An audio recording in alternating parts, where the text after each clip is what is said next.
Hi, my name is Ben from Compress or Die. We need to talk about these to small quality controls in the JPEG compressor. Why are there actually two quality sliders? What do values like 75 or 50 mean, and are they percentages? And why are the default values actually the way they are? Let's find out.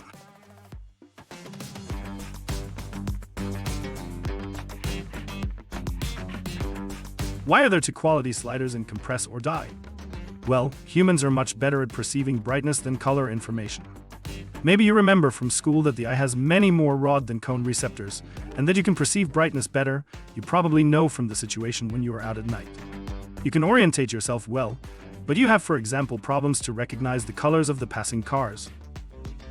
When the JPEG algorithm was developed, this fact was taken into account and the color was separated from the brightness data in order to be able to compress it more. Theoretically, the color information is already compressed more by the standard quantization tables. We'll get to that in a moment, but we've found that it's possible to lower the color value even further without causing imbalance. That's why the default value for the color quality slider in Compress or Die is a bit lower than the brightness slider. But what does a value of 75 actually mean? It is not a percentage value as suggested in the introduction, but a variable for a formula. And to understand its influence, we should first look at the main component in the compression of a JPEG. This brings us to the quantization table. This table was defined during the development of JPEG and determines how much certain details or flat areas of your image are compressed at a value of 50. If you set the value to 70, this value is inputted into a formula, and every value of this quantization table is adjusted accordingly. Now comes the exciting part. This table defined at the time is strictly speaking only a suggestion, and other quantization tables can also be taken as a starting value, which is also done by pretty much all camera and graphics program manufacturers. Additionally, the formula used to calculate the new quantization tables can be defined freely.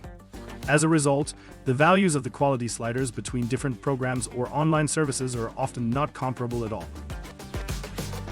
Again, the values of the quality sliders are not comparable between different programs. Keep that in mind. And by the way, there is actually not only one quantization table, but up to three. One for the brightness and two for the colors, whereby for the colors mostly the same one is taken. Now that you know what the value of the quality slider actually means, let me explain why the brightness slider is set to 75 by default. For this, let's look at how the perceived quality of a created JPEG is related to file size. The first graph shows on the x-axis the quality set via the slider and on the y-axis the perceived quality. You can find more about the used SSIM algorithm in the video description. We see here that the quality increases enormously up to a value of 20 and then only slowly and steadily. The second graph shows again the quality set on the x-axis and the resulting file size on the y-axis. Here you can see very clearly that the file size increases exponentially with quality values from about 75. Since we are usually more interested in the higher quality ranges above 50, we look for the point at which the file size increases more than you gain quality relative to it. We call this point the sweet spot. This is the point above which you get the most quality for the file size used. This is the case from about the value of 75. Since 75 already produces a very acceptable quality, we have used this as the default value. Higher you can of course always go, and it is also necessary depending on the application. But you should not forget that from this point on the file size increases disproportionately. So what are good quality values? As so often in life, it depends. For online advertisements, for example, a smaller value is often used because there are strict specifications from the advertising platforms regarding file size, and therefore every byte counts. Images on web pages are usually between 75 and 85, depending on whether it's a large image at the top of the page or just a small image in a teaser further down. These values refer to the brightness slider, which is critical to quality.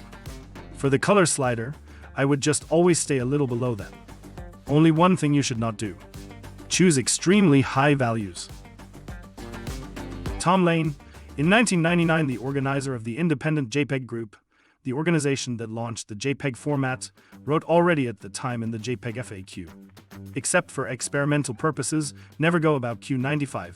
Q100 is a mathematical limit rather than a useful setting.